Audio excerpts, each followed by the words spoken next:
All right, shalom, shalom. First and foremost, before I get started, as always, I want to give all praises, honor, and glory unto Yahweh Bashem Shai, Wahar Chakadash, which Yahweh is the name of the Heavenly Father. Yahweh Shai, that's whom this world ignorantly calls Jesus Christ, it's his true name. And the Chakadash, that is the Holy Spirit. And I would like to also give double honors to the apostles and the elders of Great Millstone. And salutations to all you brothers out there. And just want to do a quick lesson that's based on some news, that happened today. And, they're basically, ending that whole Gaza war, out there, in the state of Israel, right? It was a whole ceasefire situation, and you had Trump. He made a statement saying, that there's going to be peace in the Middle East now, right? And you really got to ask yourself: is there really going to be peace in the Middle East? And according to the scriptures, for this time period, that we're living in, absolutely not. Okay. Absolutely not. See, eventually what's going to happen is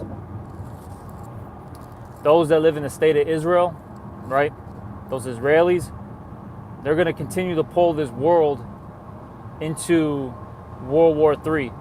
Because at some point, those Israelis, they're not going to keep their promise. Best believe that. Best believe they're not going to keep their promise. And eventually, what's going to happen is, they're going to start attacking those Palestinians again at some point, right? And when that occurs, these Arabs, right, which their biblical nationality is really Ishmael, they're going to start, uniting with one another, along with, these Persians, which are, these, Iranians, right? They're going to link up together. Oh, mind you, with Russia, okay, which, they're Edomites as well as those Israelis, okay? The point being, though, is they're all going to link up together, and they're going to fight America and the state of Israel, okay? That's eventually what's going to happen, because according to the scriptures, according to biblical prophecy and Revelation, right, it talks about how there's going to be three woes, okay? And those three woes represent World War I, II, and III. And that third world war has to happen, and it will, okay? Because during the third world war, America's going to get nuked and annihilated. The state of Israel is going to get hit as well. The only difference between America and the state of Israel is America will never be inhabited again. Okay, it's going to be a wasteland, a desert. Okay, but the state of Israel, it's going to get hit just in order for it to get cleaned up, because those Amalekites, all right, that live there right now, they're doing some very vile things. And the Lord has to cleanse that land before we, the true Israelites, the so-called blacks, Latinos, and Native Americans, enter into it. Okay? But I want to get this real quick, because the second I heard that statement, that Trump made about how there's peace in the Middle East, it made me think about 1 Thessalonians, the 5th chapter. That's immediately what came into my mind. Okay? And give me 1 second to get this. This is 1 Thessalonians chapter 5, and I'll just start at 1. All right, this is 1 Thessalonians 5 and 1.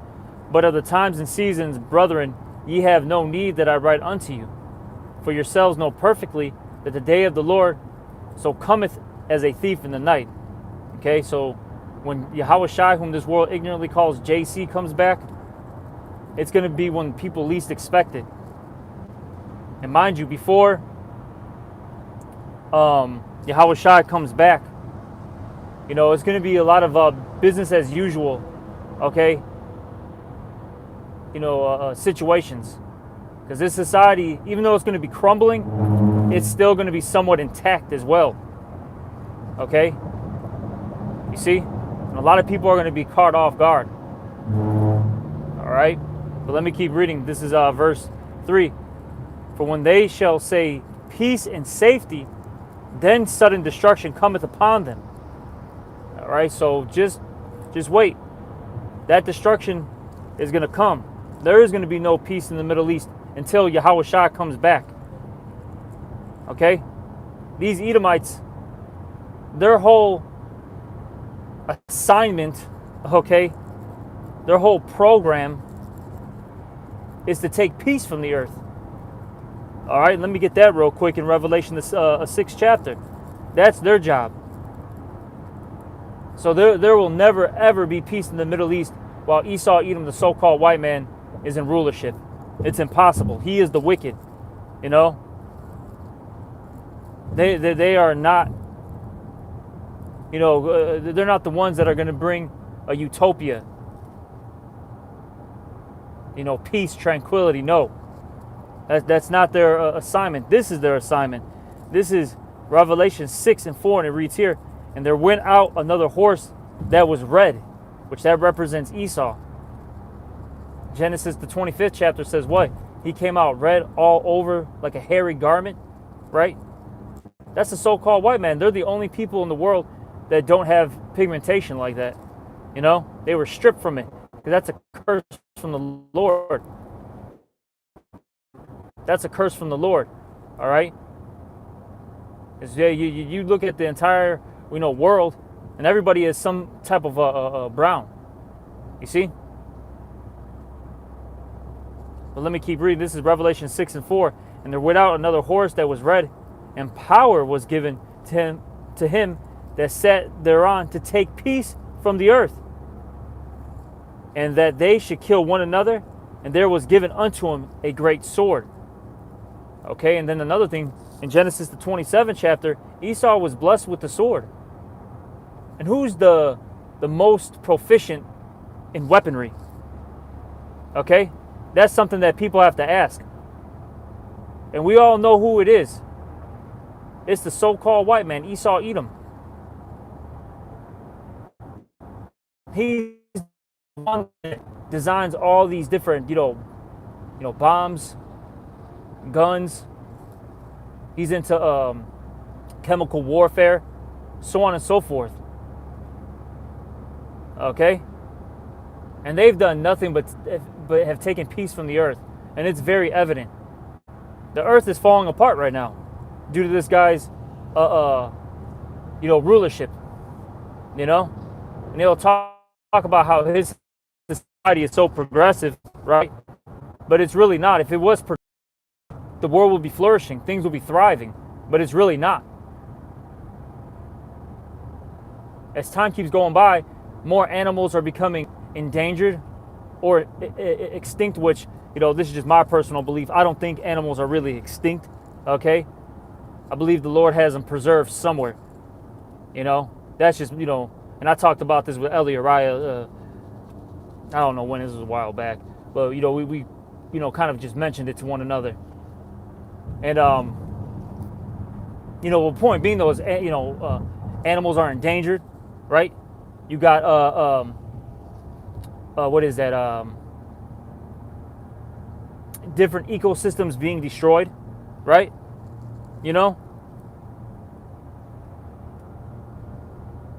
And it's all because of this guy. He's the one who's dumping all the chemicals and waste into, fresh bodies of water, lakes, rivers, in the oceans. He's got chemtrails in the sky. These different, trucks, cars, different, what do you call those? Plants, right? They produce a lot of pollution. And what's crazy is we can have all this modern day, technology, in use in our day-to-day lives while going green, so-called green, quote unquote, Things can get powered by, by solar energy, by electricity, whatever the case may be, right? But this guy, he's like, nah, not going to do it. We don't even have to use gas for our cars. You had the one Jake, I think he was in Texas if I'm not mistaken. He found a way basically to use garbage, right, and turn that into gasoline. You had another guy that was able to use water to basically power up your cars,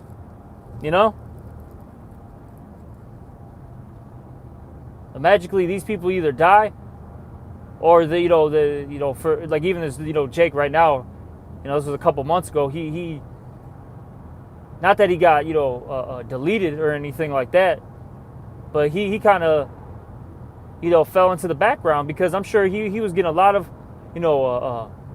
threats. I'm sure he was approached, because you haven't really heard too much from that guy ever since they said that they were kind of mentioned that he might have died, which he didn't. He ended up saying that he was falling back. But point being though is this is what occurs, all right. But let me go back to that 1 Thessalonians. I didn't finish it. In 1 Thessalonians 5:3, I'll read it again. For when they shall say peace and safety, then sudden destruction cometh upon them, as travail upon a woman with child, and they shall not escape. Exactly. No one's escaping the judgment of Yahweh B'Shem Yahushai. See, that's what this world is trying to avoid right now, but it's not going to happen. You people are going to get punished for all the wickedness that you've been doing. Starting with Esau, Edom, all the way down to you different heathens, and even to 2/3 of our own people. Look, it's the time for the Lord to set things right. It's time for Yahushua to get this entire world in order. You see?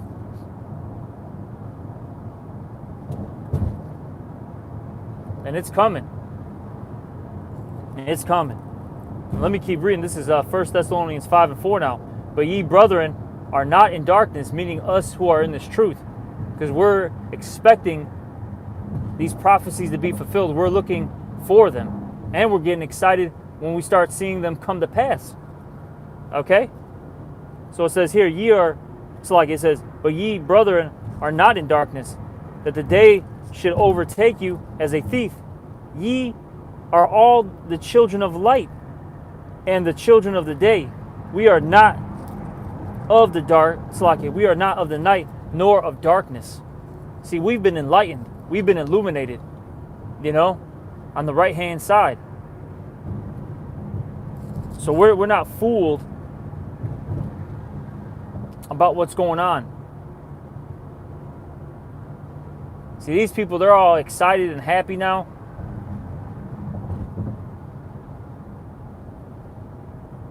They're going to be,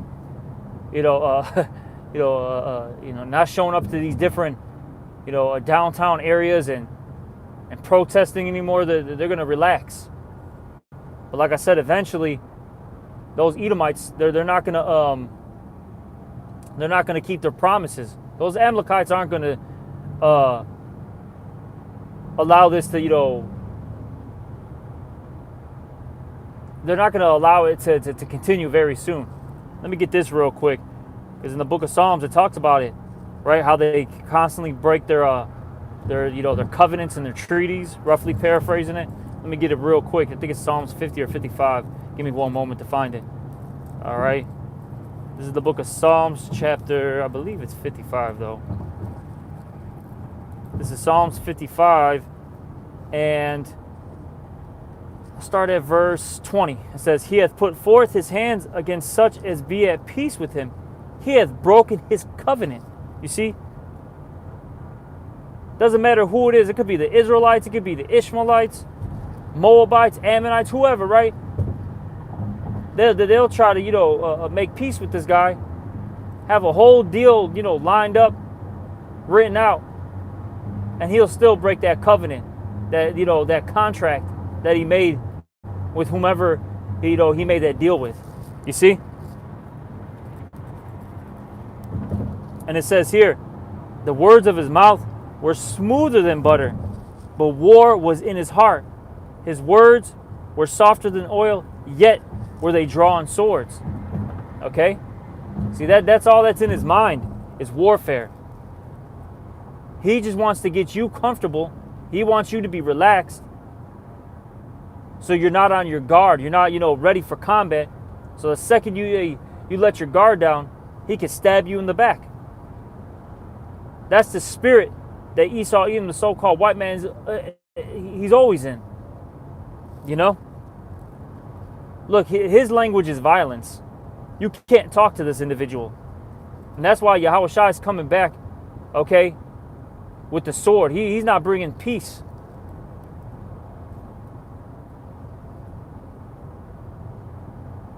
Look, Yahushua is not playing with Esau. He's not going to be using his words with Esau. Yahushua is going to get straight physical with these people. All right? Let me see if there's anything else. No, that's it on that part. Let me get this, though. All right, because I mentioned it earlier about the third woe, right? Give me 1 second. Give me 1 second. I forget where this is at. I know it's in Revelation. I think it's in like 10 maybe. Man, this is Satan, man. Come on. Give me 1 second. Yeah, this is Revelation 11 and 14. The second woe is past, and behold, the third woe cometh quickly. So there's got to be that World War III. Okay, as I mentioned at the beginning of the lesson. That's how you know that this statement that Donald Trump made about there being peace in the Middle East is false. At some point, something's gonna reignite that tension again. And like I said, what I believe is these Amalekites, they're not going to uphold their end of the deal. They're going to renege, basically, break the contract, break the covenant, right? And that's when these Arabs, they're just going to, start, joining together, start, clicking up with Iran, which, their protector is Russia. And that's Ezekiel the 38th chapter coming into place. It says how Gog and Magog, which that's where the land of Russia is now, they're going to be a guard unto all these different nations. And one of the nations is Persia, which is modern day Iran. Okay? Basically all those North African countries, right? Libya, Ethiopia, right? You see? This is what's coming to this world. There's no way that there's gonna be peace right now. You see? Let me get this one too. Salakia. Give me 1 second. A little bit of traffic. Man, what scripture did I want? That's Satan. I was so worried about the guy behind me, I didn't know if he was going to crash into me. What was I talking about? The Third World War. What there was a... Damn, man. Man, I hate when that happens. But hey, just to quote that second Ezra, it talks about the dragons of Arabia. They're going to remember themselves, You see? This stuff is coming back. There's no way that they're going to prevent any of these things. Hey, the Lord's will be completed. That's what it is at the end of the day. The Lord's will be completed. Okay? You know? There's nothing that's what I wanted. These plagues, they're already sent. Okay? And it starts off with words. Then eventually they manifest, physically. Since these plagues are already sent, who can draw them back, right? I'm going to get that in 2nd Ezra, the 16th chapter. Real quick. This is where should we start? This is 2nd Ezra 16. And I'm going to start at verse damn, man, there's a lot here. Oh boy, man, traffic is always got to be ridiculous, man, especially once you get into the Jake areas. Never fails. Jake's always in a rush to literally nowhere. But this is 2nd Ezra 16, and I'll start at 3. A sword is sent upon you, and who may draw it back? A fire sent among you, and who may quench it? Plagues are sent unto you, and what is he that may drive them away? May any man drive away a hungry lion in the woods? Or may any one quench the fire in stubble, when it hath begun to burn? May one turn again the arrow that is shot of a strong archer? The mighty Lord sendeth the plagues, and who is he that can drive them away? And nobody can do these things. Okay, no one can stop judgment from Yahweh Bashem Yahushai. Okay? No one can stop the judgment. It's going to happen. Whether people like it, believe it or not. Look, we don't care. Hey, we're just messengers. That's all we are. We're the men of the Lord that are ordained to preach this word. Okay? And if you got a problem with us, really, you got a problem with Yahweh Bashem Yahushai. Okay? Hey, you could go to our boss and go talk to him. You know what I'm saying? Now let's see how that goes. All right? But I'm gonna jump down just for time's sake, because I actually got to get going. But this is 2nd Ezra 16, and I'll get 14. Behold, the plagues are sent, and shall not return again until they come upon the earth. And you see all these plagues, like I said, they've really actually been already sent out via the word. And now things are just manifesting, physically speaking. That's it. That's all that we're seeing right now. And nobody's going to be able to stop these things. So there's not going to be peace in the Middle East. That's fake news, right? They used to push that the past couple of years, right? Talking about, fake news, fake information.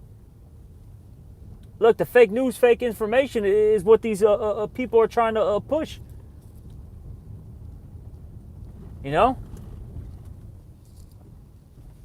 the real news is the gospel. The real news is what Yahweh Bashem Yahushai has written. Okay? But, that was just a quick lesson. I just wanted to do, something real fast, while I was in transit. And, that's basically it. And, hopefully whoever was listening was edified. And with that, I'm going to give all praises, honor, and glory unto Yahweh Bashem Yahushai. Also, double honors to the apostles and the elders of Great Millstone. And salutations to all you brothers out there. Shalom.